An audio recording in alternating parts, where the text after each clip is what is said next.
Alright, it's turn 14. I was one of the last ones to submit the previous turn, so this is pretty soon in real life after the last one. And let's see what happened. So, found some magic sites, always appreciated. Our god beat up the throne, so this was a good sign and an overall good turn. We can go ahead and watch that battle. This is nice because in my experimentation with this build, like in single player, about half of the time my god will bounce off of level 2 thrones and then have to come back a second time to clean them up. But here she just gets it done from day one. There were some imps that flew in, but they can't do anything to her. She's got Blood Surge up. One of the wizards decided to rush her. There's 3 totals of wizards. One wizard is summoning undead, and one wizard is, reinvigorating himself a bunch, I guess. Doesn't seem very effective. Regardless, it's going to be pretty much the same story as normal, where she's just going to sit around and not take any damage until everyone else runs away. This might be a while, so I'm going to put this on turbo. Oh! Now everyone's scared. There's a lesser earth elemental, but lesser earth elementals are lesser frightening.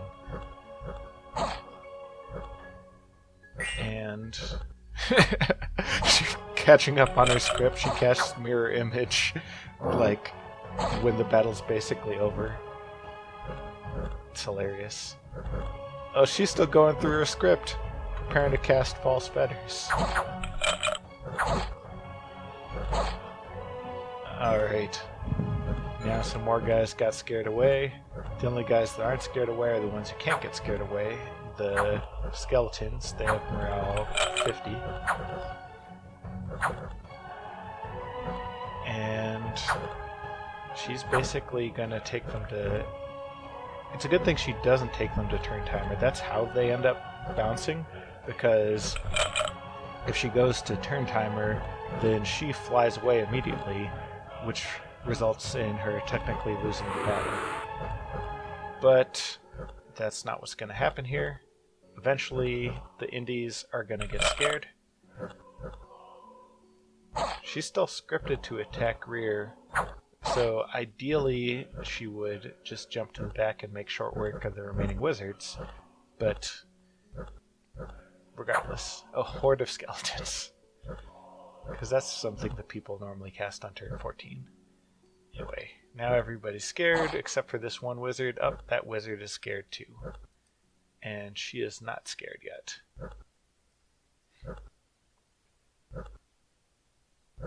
So, there she goes killing again. And that is the battle. Hilariously, she ends up routing on the last turn.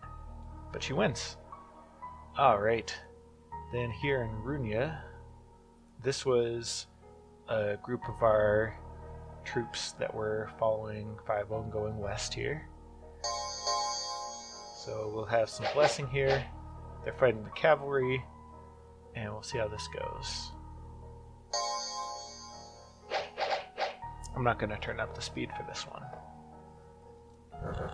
The cavalry don't try to flank them, which means, in retrospect, maybe I shouldn't have split everyone up and taken the morale penalty. But regardless, the cavalry are going to have a hard time piercing sacreds because their lance attack is 18 with a charge bonus for the first strike, but the dancers have 18 protection versus mundane attacks, which means that typically the cavalry won't actually be able to hurt the dancers, or if they do, it's not for very much. And that's exactly what happens.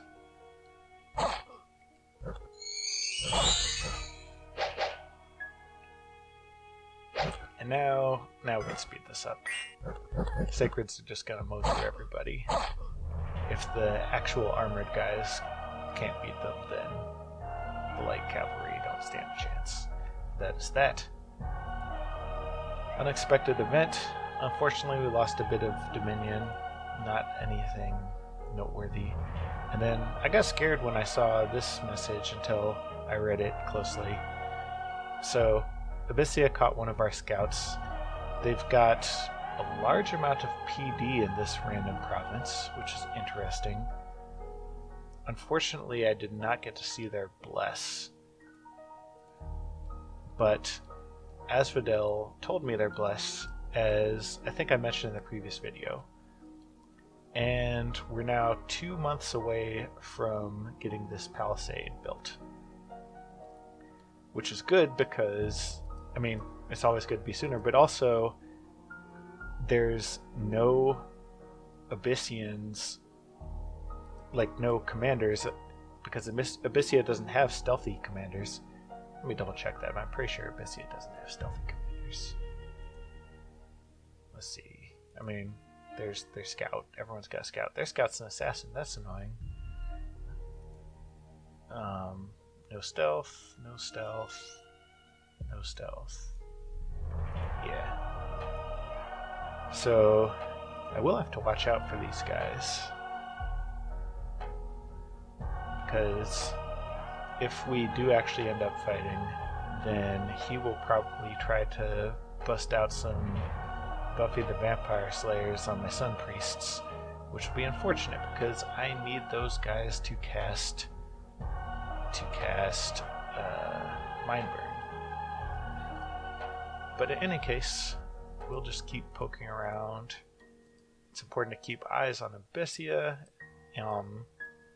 and we can also see who their neighbor is to the west.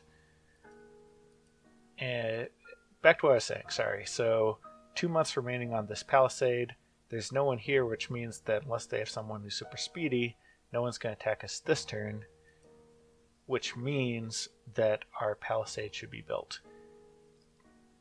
And that's going to give us a huge advantage if it comes to violence. Additionally, I'm going to go and claim this throne here right away because it's the Throne of Life. Increasing growth will help compensate for those death scales I took, and it produces 3 nature gems per turn, which is awesome. We'll have her claim that throne, and then afterwards she'll go back south and grab some of these provinces. Ryugojo they've got some presence over here, but they don't actually have commanders in the area.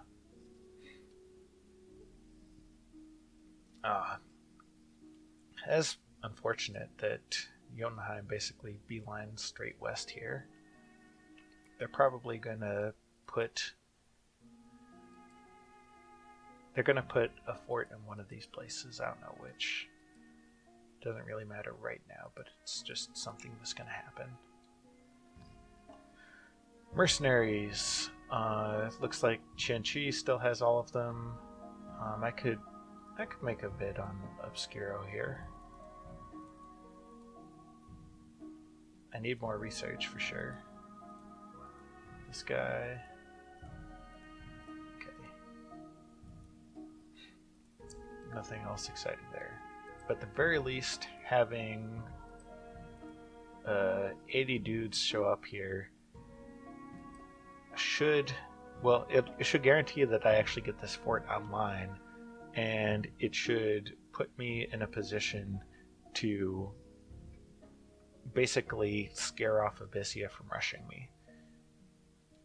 And that's the most important thing, because once I can get up to enchantment 5 and start summoning,